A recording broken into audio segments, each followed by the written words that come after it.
அனைவருக்கும் வணக்கம். இந்த தமிழ்நாட்டில் தற்போது நடக்கக்கூடிய இந்த ட்ரக் மாஃபியா, இது ஏன் இந்த அளவிற்கு தமிழ்நாடு முதல்வர் அமைதி காக்கிறாருங்கிற காரணம் நமக்கு தெரியல. நம்ம யதார்த்தமாக தமிழ்நாடு முதல்வரிடம் கேட்கக்கூடிய சில கேள்விகள் இவ்வளவு பெரிய விசாரணை வளையத்திற்குள் உங்களுடைய கட்சியுடைய ஒட்டுமொத்த இமேஜ் இதில் போகும்போது அளவுக்கு கூட நீங்கள் சாதாரணமாக ஏதோ சிவாஜி கிருஷ்ணமூர்த்தியை கட்சி விட்டு நீக்கிட்டு அமைதியாக இருக்கிற மாதிரி இந்த விஷயத்தில் அமைதி காப்பது தமிழக மக்களுக்கு நல்லதல்ல, ஜனநாயகத்திற்கு நல்லதல்ல. இந்த ஜாஃபர் சாதிக்குங்கிற கதை எங்கிருந்து துவங்குது? யார் இந்த ஜாஃபர் சாதிக்? இது ஏன் இந்த அளவிற்கு திமுகவை போட்டு உழுக்குது? இந்த கதையை நாம முதல்ல யதார்த்தமா தெரிஞ்சுக்கணும். முதல்ல இந்த ஜாஃபர் சாதிக்குங்கிற நபர் ஒரு சாதாரணமான ஒரு குருவி மாதிரி ஒரு ரியல் எஸ்டேட் வியாபாரம் செய்யக்கூடிய நபராக தான் இருந்திருக்காரு. இந்த ஜாஃபர் சாதிக்கை பற்றியான விஷயம் எப்படியெல்லாம் வெளியில் மக்களுக்கு வருது? தமிழ்நாட்டில் இருக்கக்கூடிய எளிய மக்களுக்கு இது கொஞ்சம் புரிஞ்சுக்கணும். போதைப் பொருள் தடுப்பு பிரிவு என்சிபி மற்றும் டெல்லி காவல்துறையின் சிறப்பு பிரிவு அவங்களுடைய கூட்டு நடவடிக்கையில் மிகப்பெரிய சர்வதேச போதைப் பொருள் கடத்தல் கண்டுபிடிக்கப்பட்டது. திமுகவின் சென்னை மேற்கு மாவட்ட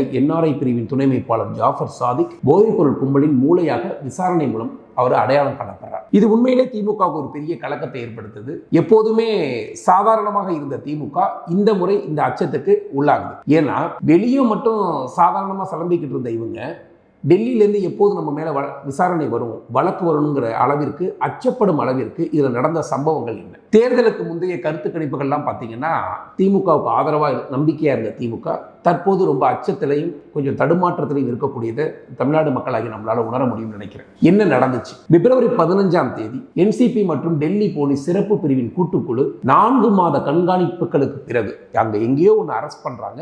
அதுக்கப்புறம் தான் ஜாஃபர் சாதிக்குடைய 3 உதவியாளர்களை கைது செய்கிறாங்க. மேற்கு டெல்லியில் இருக்கக்கூடிய பாஸ் ஆஃப் தாராபூரில் உள்ள ஒரு சிட்டிக்குள்ள இருக்கக்கூடிய ஒரு குடோன்ல ஆஸ்திரேலியாவிற்கு செல்வதற்கான மல்டி கிரைம் அப்படிங்கிற ஒரு அது வந்து எப்படின்னா ஒரு தேங்காய் துருவல்னு சொல்லி ஒரு பாக்கெட் பண்ணி அதில் சூடோபீட்ரேனை பேக்கிங் செய்து கொண்டிருந்திருக்கார்கள். அந்த சூடோபீட்ரின்ங்கிறது பார்த்தீங்கன்னா ஒரு பெரிய விலை உச்சத்தில் இருக்கக்கூடிய போதைப் பொருளுடைய ஒரு மெட்டீரியல். அதை வந்து ஒரு தேங்காய் துருவல் பாக்கெட்டில் எவனோ பேக் பண்ணி வச்சிருக்கான் அந்த குடோனில். அந்த குடோனில் இருக்கக்கூடிய முஜிபர் ரஹ்மான், அசோக் குமார், முகேஷ் என்கிற 3 நபர்களை விசாரணைக்கு வளையத்துக்குள்ள கொண்டு வந்திருக்காங்க. அப்புறம் அந்த குடோன்ல இருந்து சுமார் 50 கிலோ அளவிற்கு சூடோபெட்ரின் அப்படிங்கிற போதைப் பொருள் பறிமுதல் செய்யப்பட்டிருக்கிறது.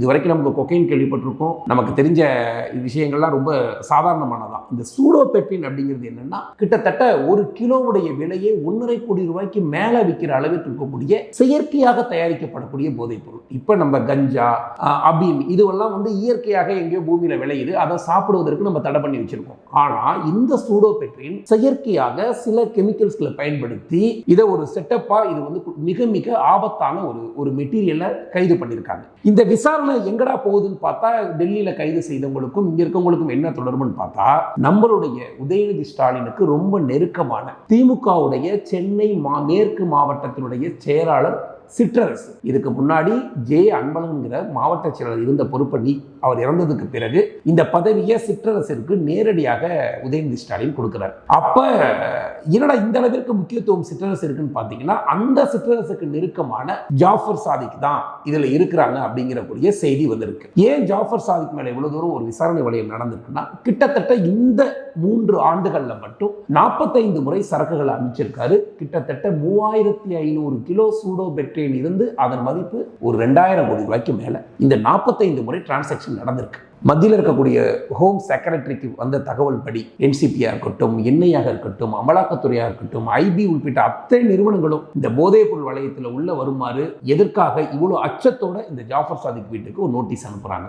ஜாஃபர் சாதிக் தலைமறைவாகி விட்டா இருந்தாலும் கூட அவர் வீட்டுக்கு ஒரு நோட்டீஸ் அடிச்சதோட ஜாஃபர் சாதிக்கோட வீட்டில் எந்த விதமான பொருட்களும் கைது செய்யப்படலை. ஆனா அங்க 3 பேரை நம்ம கைது செய்ததன் அடிப்படையில் அவர்கள் சொன்ன தகவலின் அடிப்படையில் ஜாஃபர் சாதிக் வீட்டுக்கு இங்க இருக்கக்கூடிய தேசிய புலனாய்வு அமைப்புகள் வருது. இந்த என்சிபி குழு கிட்டத்தட்ட பிப்ரவரி 20 அந்த மாதிரி ரேஞ்சில் ஜாஃபருடைய வீட்டில் ஒட்டுமொத்தமாக விசாரித்து சில ஆவணங்களை கைப்பற்றுறாங்க. இதுல கிடைத்த ஆவணங்கள் அடிப்படையில் தான் ஜாஃபர் சாதிக் குற்றவாளியாக தெரிகிறார். கிட்டத்தட்ட சாதிக் வந்து அவர் வீட்டில் எந்த போதைப் பொருளையும் நம்ம கண்டுபிடிக்காம இருந்தாலும் கூட பல்லாயிரக்கணக்கான கோடி ரூபாயை எப்படி டிரான்சாக்ஷன் நடந்திருக்கக்கூடிய ஆவணங்களை தேசிய புலனாய்வு அமைப்பு கைது செய்திருக்கிறார்கள். சாதாரண சென்னையில பெரம்பூர்ல ஒரு ஜாஃபர் அப்துல் ரஹ்மானுக்கு பையனா இருக்கக்கூடிய ஜாஃபர் ஒரு சின்ன குடும்பத்தில் பிறந்தவர். ஒண்ணுமே படிக்காத ஒரு நபர் ரியல் எஸ்டேட் வியாபாரத்தில் சின்ன புரோக்கரா செயல்படுறாரு. அப்ரூவல் இல்லாத வீட்டு மனைகளை விற்கிறதா அதுல நிறைய அவர் மேல குற்றச்சாட்டுகள் இருக்கு. அவருடைய ரியல் எஸ்டேட் வியாபாரங்களை நீங்க பாத்தீங்கன்னா ஒட்டுமொத்தமா அவருக்கு நம்பிக்கை இல்லாததுனால அடுத்து திருட்டு சீடி வியாபாரத்திற்கு அவர் போறார். இந்த திருட்டு சீடி வியாபாரத்துக்கான அடிப்படை என்னன்னா,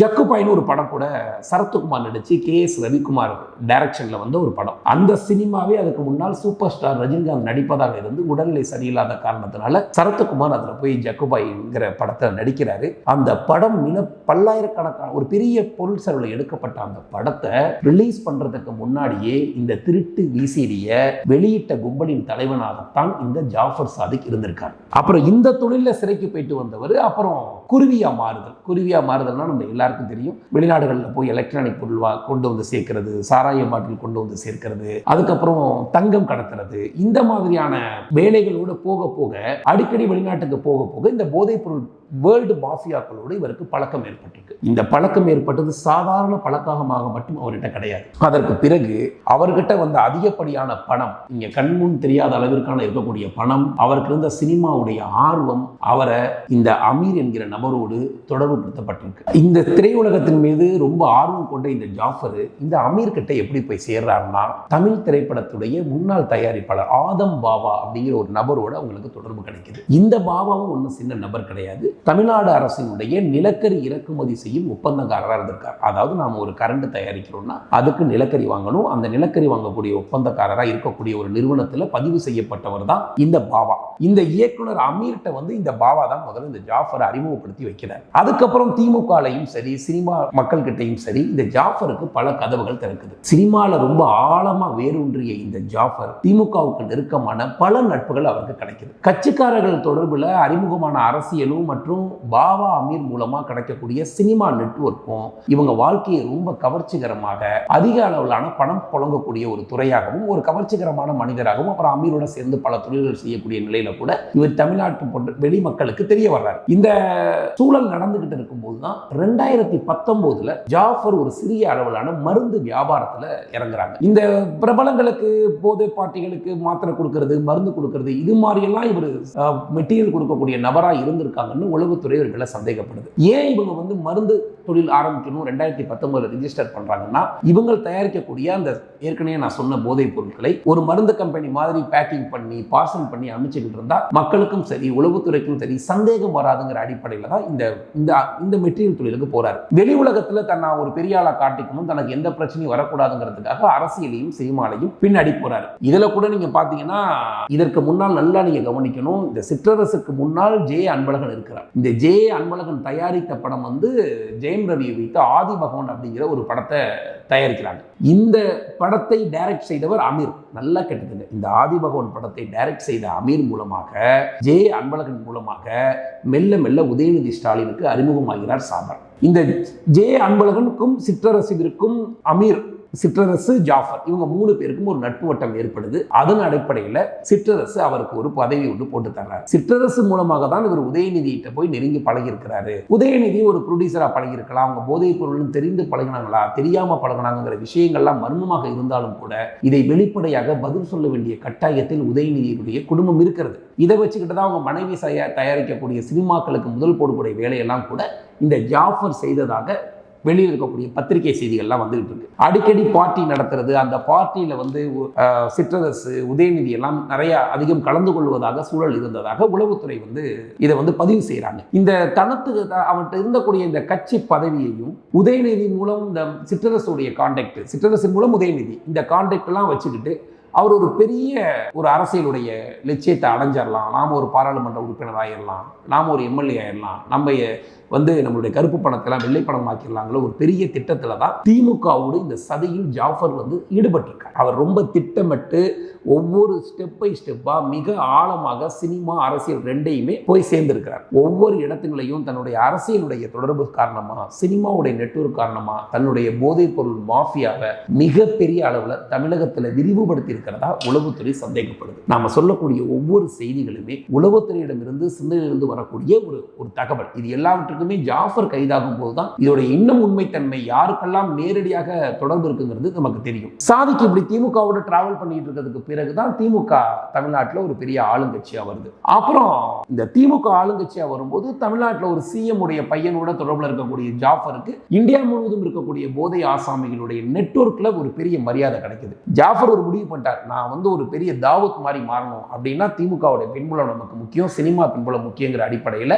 தன்னை வந்து ஒரு வெளிப்படையான பொதுமக்கள் கிட்ட ஒரு சினிமா மாறணும், திமுக காரணமாகவும் ஒரு மருந்து விற்பனையாளர் வியாபாரியாகவும் காட்டிக்கிட்டு தன்னுடைய இந்த தொழிலை மிக பிரம்மாண்ட அளவில் தொடங்கி இருக்கார். அப்புறம் மீண்டும் 2021 ஜூலை 5ஆம் தேதி அவர் ஒரு J square pharma private limited என்கிற பெயர்ல ஒரு நிறுவனத்தை தொடங்கியிருக்கார். நீங்க அதனுடைய பதிவு செய்யப்பட்ட முகவரி வந்து பாத்தீங்கன்னா 838 அண்ணா சாலை சென்னையில அந்த இதை வந்து பதிவு பண்ணியிருக்காரு. அந்த அட்ரஸ் தன்னுடைய ஒரு ஃபார்மா பிசினஸ் பண்ற மாதிரி ஃபார்மேட்டிக் கம்பெனியில் இருக்கிற மாதிரி அவர் ஒரு வேலை பண்றாரு. அந்த கம்பெனியுடைய வந்து ஒன்லி மார்க்கெட்டிங் கம்பெனியாகவும் அதோடைய மேனுஃபேக்சரிங் யூனிட் வந்து பாத்தீங்கன்னா ராஜ்பூர்ல குஜராத்ல இருக்கிற மாதிரி ஒரு செட்டப்பை அவங்க உருவாக்குறாங்க. ஆனா இந்த ஜாஃபருடைய கம்பெனிக்குள்ள கதீப் அப்துல், ஜலீல் மற்றும் சாகுல் அமீது, ராஜா பாத்திமார் ஆகியோரெல்லாம் இந்த ஜே ஸ்கொயர் ஃபார்மாங்கிற கம்பெனியில இயக்குநராக இருக்கிறாங்க. ஆனா இந்த நிறுவனம் நேரடியாக ஜாஃபர் சாதிக்கு சொந்தமானது. இது தவிர ஜாஃபர் வேற சில மருந்து நிறுவனங்களுடன் தொடர்பை ஏற்படுத்தி கொண்டு வேற நெட்வொர்க் எல்லாம் பண்றதன் மூலமாக தான் இந்த சூடோ பெட்ரைன்கிற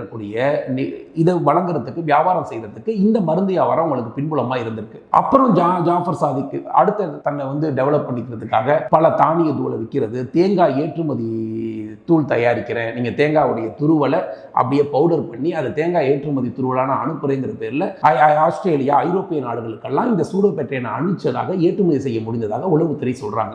டெல்லியை சேர்ந்த ஒரு சில கம்பெனில என்ன சொல்றாங்கன்னா இந்த மெக்சிகன் மருந்தாளர்களை பயன்படுத்தி ஜாஃபர் பெரிய லெவல்ல மெத்தாம்பேட்டமைனை சந்தைப்படுத்தி வித்திருக்கலாங்கிற அளவிற்கு என்சிபி இவங்க மேல ஒரு சந்தேகத்தையும் ஒரு நம்பிக்கையான அடிப்படையிலையும் தகவலையும் இருக்கிறாங்க. இது மட்டும் இல்லாம இந்த மெத்தாம்பேட்டமை அப்படிங்கிறது பாத்தீங்கன்னா உலகத்திலேயே இருக்கக்கூடிய மிக சிந்தட்டிக்கான ஒரு போதைப் பொருள். இது ஒரு 3 கிலோ அளவில் அன்னைக்கு டெல்லியில கிடைச்சிருக்கு. இந்த 3 பேரை கைது செய்யும் போது இந்த 3 கிலோ அது கிடைச்சிருக்கு. 3 கிலோங்கிறது நீங்க நம் சிந்திக்காத அளவிற்கு 100 கோடி ரூபாய் போகக்கூடிய அளவிற்கு ஒரு பெரிய நெட்வொர்க்ல இருக்கக்கூடிய ஒரு மெட்டீரியல். இந்த நெட்வொர்க்கும் இவர் மூலமா தான் வந்திருக்கும் அப்படிங்கிற சந்தேகத்தின் அடிப்படையில் தான் அவரை உளவுத்துறை தேடிக்கிட்டு இருக்கு. ஜனவரி 29 அன்னைக்கு இந்த சம்பவம் நடந்ததுக்கு பிறகு லுதியானா, மொஹாலி மற்றும் ஜலந்தர் ஆகிய இடங்கள்ல இந்த ஏஜென்சி சோதனையை நடத்தது. கிட்டத்தட்ட 4 கிலோ சூடோபெட்ரின் பறிமுதல் செய்யப்படுது. இந்த போதைப் பொருள் கடத்தலில் ஜாஃபர் சாதிக்கிற்கு பங்கு இருப்பதாக என்சிபி நம்புது.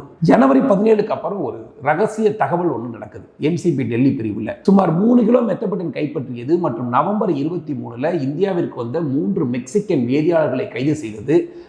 ஒரு வேதியாளர்கள் வந்திருக்காங்க, அதாவது கெமிஸ்ட்ரி செஞ்சு ஒரு 3 மெக்சிகன்காரங்க இங்கே வந்திருக்காங்க. ஏன்னா வெறும் அந்த மெட்டீரியலை போதைப் பொருளாக பயன்படுத்த முடியாது.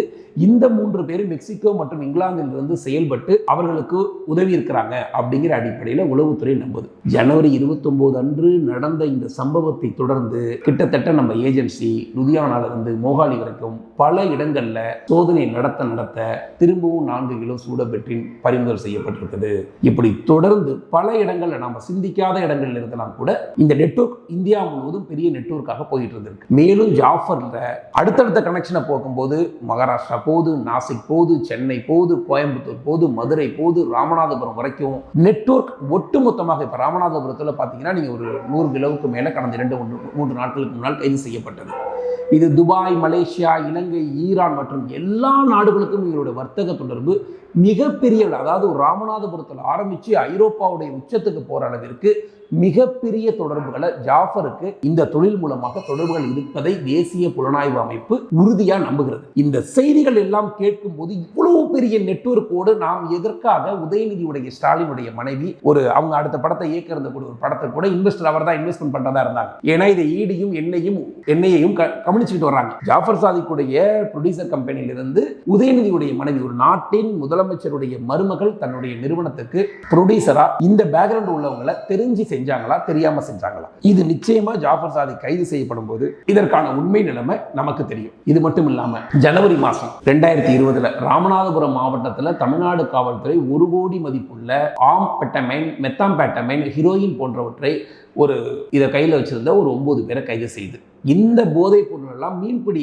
கப்பல் மூலமா சும்மா மீன்பிடியில் இருக்கக்கூடிய படகு மூலமா வரப்பட்டதாக அந்த கைது செய்யப்பட்டப்ப சொல்லப்பட்டது. கிட்டத்தட்ட கடற்படையில் இருக்கக்கூடிய வருவாய் புலப்பட டிஆர்ஐ, அந்த டிஆர்ஐ ஆர்கனைசேஷன் என்ன சொல்றாங்கன்னா, ஒரு 21,000 கோடி மதிப்பிலான இந்த ஹெராயினை கைப்பற்றி இருக்கிறாங்க. எப்போ? செப்டம்பர் 2021. அப்போ அதிகாரிகள் இந்த பறிமுதல் மற்றும் விசாரணையில் சிக்கியவர்களின் பெயர்கள் எல்லாவற்றையும் சென்னையில் இருக்கக்கூடிய மச்சாவரம் இருக்கக்கூடிய சுதாகர் மற்றும் துர்கா பூர்ணா வைஷாலிங்கிற தம்பதியினர்கள் ஏற்கனவே கைது செய்யப்பட்டு குஜராத்துக்கு போயிருந்தாங்க. அந்த செய்தியை நம்ம மறந்துருப்போம். மீண்டும் கடந்த வாரம் பிப்ரவரி 27 இந்திய பெருங்கடலில் ஒரு 3300 கிலோ அளவிற்கு போதைப் பொருள் தேசிய புலனாய்வு அமைப்பிற்கும் இந்திய கடற்படை மற்றும் குஜராத்துடைய ஏடிஎஸ் அமைப்பும் கைப்பற்றாங்க.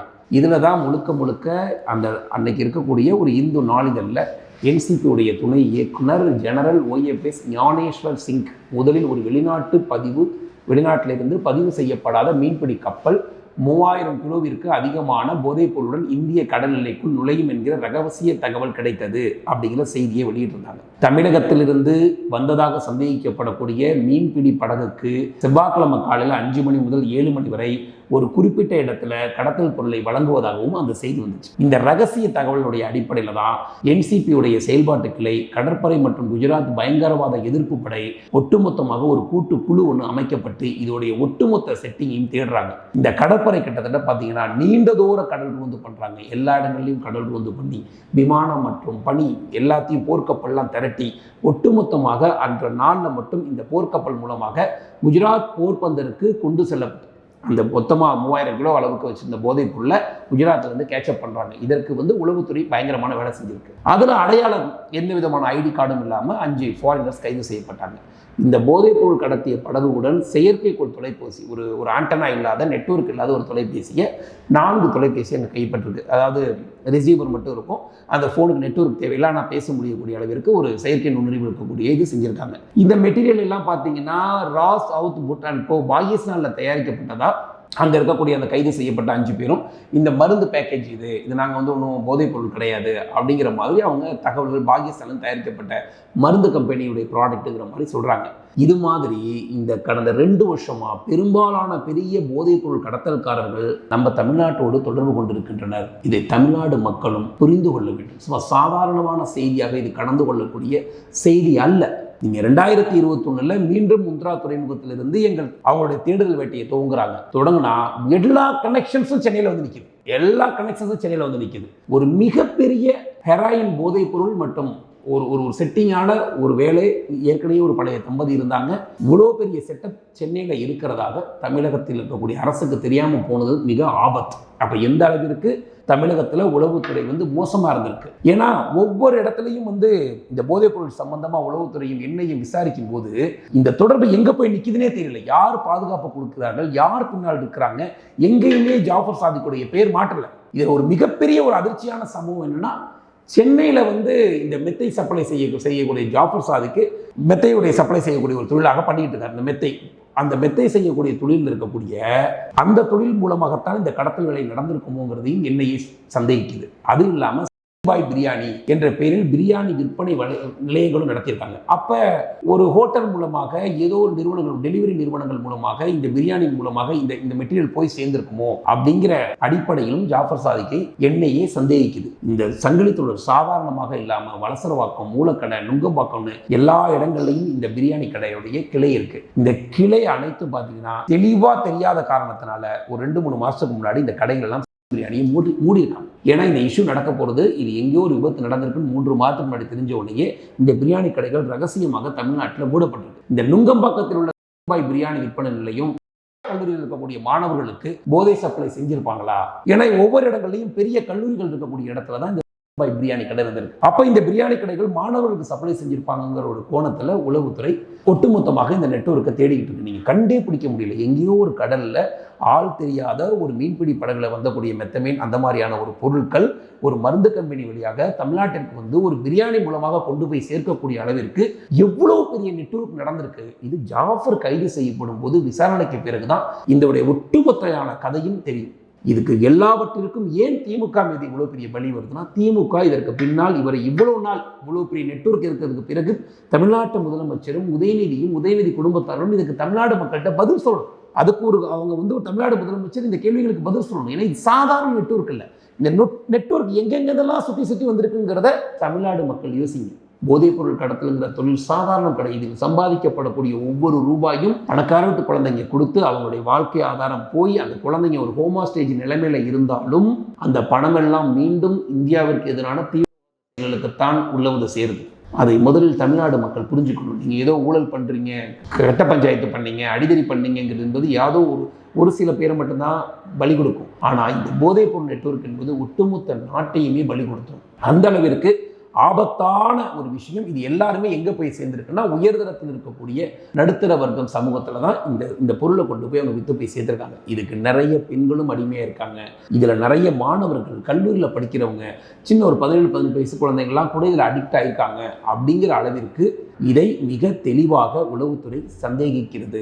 ஒட்டுமொத்தமாக ஜாஃபருடைய நிதி திமுகவுடைய எலெக்ஷனுக்கு பயன்படுத்தப்பட்டிருக்கா, அவருடைய தம்பி விடுதலை சிறுத்தை திருமாவளவனுக்கு இருக்கிறாரே, திருமாவளவனுக்கு பயன்படுத்தியிருக்கா, இந்த இந்தியா கூட்டணியுடைய காங்கிரஸ் தொடர்புகளுக்கும் இந்த போதைப்பொருள் நெட்வொர்க்குக்கும் தொடர்பு இருக்கா என்கிறதெல்லாம் விசாரிச்சு பார்த்தீங்கன்னா இது இந்தியாவிற்கு எதிரான ஒரு பெரிய சதி. தமிழ்நாட்டில் துவங்கியிருக்கக்கூடிய ஒரு ஆச்சரியமும் அதிர்ச்சியும் அவர் கைது செய்யப்பட்டாதான் தெரியும். ஏன்னா ஜாஃபர் சாதிக் திமுக இருக்காரு, திமுகவுடைய தம்பி விடுதலை சிறுத்தைகள் திருமாவளவன் இருக்கார். இவங்க 2 பேரும் இந்தியா கூட்டணியில் இருக்காங்க. இந்தியா முழுவதும் இந்த தொழில் நெட்வொர்க்குக்கு இவர்கள் கட்சியை பயன்படுத்தி கொண்டார்களா, இல்லை கட்சிகள் தன்னுடைய ஆட்சியை பெறுவதற்கும் பண ஆசைக்கும் இவர்களை தொழில் செய்வதற்கு பயன்படுத்திக்கிட்டாங்களாங்கிற ஆபத்து நாம இன்னும் போக போக தான் இது தமிழ்நாடு மக்களுக்கு தெரியும். நாம இந்த செய்திகளை சேகரிப்பதற்கு கூட பல சமூக வலைதளங்களில் வந்த உறுதிப்படுத்தப்பட்ட செய்திகள், உளவுத்துறையில் வந்த செய்திகள், அதிகாரப்பூர்வமான செய்திகளை மட்டும்தான் பகிர்ந்து வரும். இது வந்து திமுகவுக்கு நேரடியாக தொடர்பு இருக்கிறதா இல்லையா, இதை ஒரு அரசியல் குற்றச்சாட்டுகளாக மட்டும் நாம வைக்கல. நாம மிக தெளிவாக இவை எல்லாமே இவர் செய்து கொண்ட வந்த வேலைகளுக்கு பின்னாடி இந்த நெட்வொர்க் எங்க இருக்குது, எப்படி இந்த இயக்குனர் அமீர் மேலே ஏன் இவ்வளவு பெரிய விஷயம் வருதுன்னா 2007 இருந்து இயக்குனர் அமீருக்கு அவர் வந்து பண உதவி செஞ்சுக்கிட்டு வர்றார். ஏன்னா ஒரு படத்தில் கூட வெற்றி பணம் கொடுக்காத அவர் தன்னுடைய சாலிகிராம அலுவலகத்தை டி நகருடைய ராஜன் தெருவுக்கு மாத்துறாரு. அதற்கு மாதம் 10 லட்சம் ரூபாய்க்கு மேலே இவர் செலவு செய்ததாக அவர் மேலே ஒரு குற்றச்சாட்டு இருக்கு. அப்போ அமீர் எனக்கு என்னை சுற்றி என்ன நடக்குது என்று சொல்வதெல்லாம் இங்கே காரணம் அல்ல. இது சாதாரண பிரச்சனை அல்ல. இதில் நீங்கள் ஏதோ கடந்து போகலாம், ஏதோ ஒரு 10 ரூபா வாங்கினீங்க, 10 ரூபா திருநீங்கிற விஷயம் இல்லை. இதுக்கு பின்னாடி இருக்கக்கூடிய இஷ்யூ அமீருக்கு எப்படி தெரியாமல் இருந்திருக்கும், அப்போ இந்த நெட்வொர்க் எப்படி திமுகவுடைய மாவட்ட செயலுக்கு தெரியாமல் இருந்திருக்கும், அப்போ இந்த நெட்வொர்க்லாம் உதயநிதிக்கு தெரிஞ்சுதான் அவருக்கு இவ்வளவு பெரிய சுதந்திரத்தை கொடுத்தாரா, இத்தனை ஆயிரம் கோடி ரூபாய் பணம் வருகிறது என்றால் ஒருவரிடம் எப்படி அந்த பணம் வரும்? ஒரு அரசியல் அதிகாரத்தில் ரொம்ப காலம் இருந்திருந்து கொள்ளையடிச்சு வர பணம் வேறு. தொழில் செய்கிறோம் என்கிற பேர்வையிலே இருக்கக்கூடிய ஜாஃபர் சாதிக்கு பின்னாடி இத்தனை 100 கோடி ரூபாய் இருக்குதுன்னா அது எந்த அளவிற்கு கூட அளவிற்கு தெரியாத அளவிற்கு உதயநிதி முட்டாளா? இதற்கெல்லாம் தமிழ்நாடு மக்கள்கிட்ட அவர்கள் பதில் சொல்ல வேண்டிய கட்டாயத்தில் இருக்கிறாங்க. அது மட்டும் இல்லாம இந்த நெட்வொர்க் அப்படியே கொஞ்சம் கொஞ்சமா போய் அமீர் வந்து தமிழ்நாடு தவ்ஹீத் ஜமாத்துடைய பி ஜெயநாதன் இருக்காங்கல்ல, அவங்க கூடயும் உங்களுடைய தொடர்பு இருக்கு. அது முஸ்லீம் அமைப்புகளுக்கு நன்கொடைகள் தாராளமா ஜாஃபர் சாதிக் கொடுக்கிறது. ஒரு கட்சி நடத்தும் போது எல்லோரிடமும் நன்கொடை வாங்குவது என்பது சாதாரணமானது. ஆனால் நன்கொடை பெரிய அளவில் வரும்போது அது யார் என்ன பின்புலத்தில் கொடுக்கிறாங்க என்பதை தெரிந்து கொள்ளாமல் ஒரு கட்சி வாங்குவது ஜனநாயகத்திற்கு மிக ஆபத்தானது. கார்பரேட் கம்பெனிட்ட 10 ரூபா வாங்கிக்கிறதுல தப்பு இல்லை. ஒரு சாதாரண மனிதன் திடீரென்று 100 கோடி ரூபா கொண்டாந்து கொடுக்குறானா அதற்கான பின்புலம் என்ன என்பதையும் அதற்கான பதிலையும் தமிழகத்தில் வாழக்கூடிய எல்லா மக்களிடையும் இவர்கள் சொல்லணும். ஏன்னா கொஞ்சம் விஷயங்கள் கிடையாது. ஜாஃபருடைய பணத்தில் பெரிய தொகையை வந்து சிஎம் குடும்பத்தில் இருக்கவங்க எல்லாம் பயன்படுத்திக்கிறாங்க. ஆபத்தான செய்திகள்லாம் கூட இதில் உலா வந்துட்டு இருக்கு. இந்த பத்திரிகை செய்திகள், இந்த உளவுத்துறையுடைய யூகங்கள், இது எல்லாவற்றுக்குமே கிட்டத்தட்ட பதில் சொல்ல வேண்டிய கட்டாயத்தில் தமிழகத்துடைய முதலமைச்சர் இருக்கார். நாம ஒன்னே ஒன்றுதான் நினைக்கிறோம், நாம் நாட்டை பற்றி கவலைப்படுகிறோம், இந்த நாட்டினுடைய பிரச்சனைகளை பற்றி கவலைப்படுகிறோம். சாதாரணமானது கிடையாது. அது அப்பாவிகளை கொலை செய்யக்கூடிய ஆயுதம்.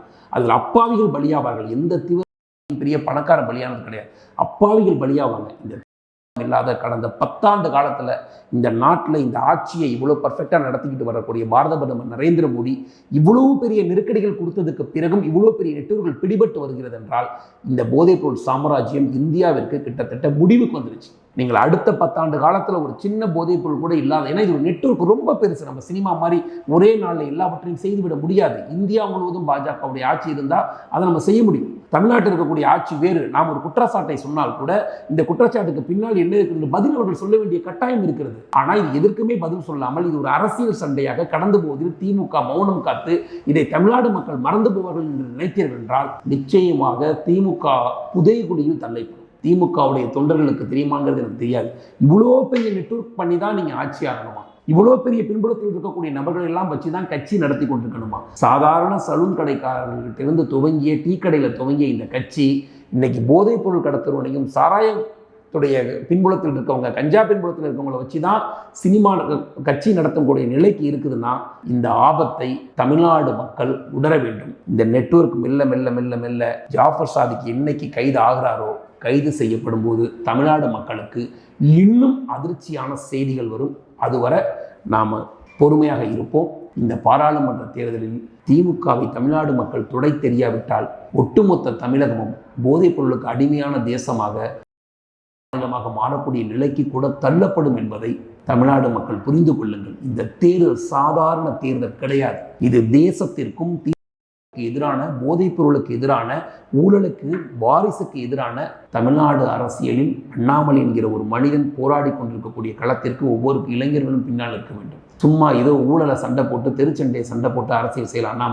அண்ணாமலை கை வைக்கக்கூடிய ஒவ்வொன்றும் மிக ஆபத்தான ஒன்றை தான் கை வைக்கிறார்.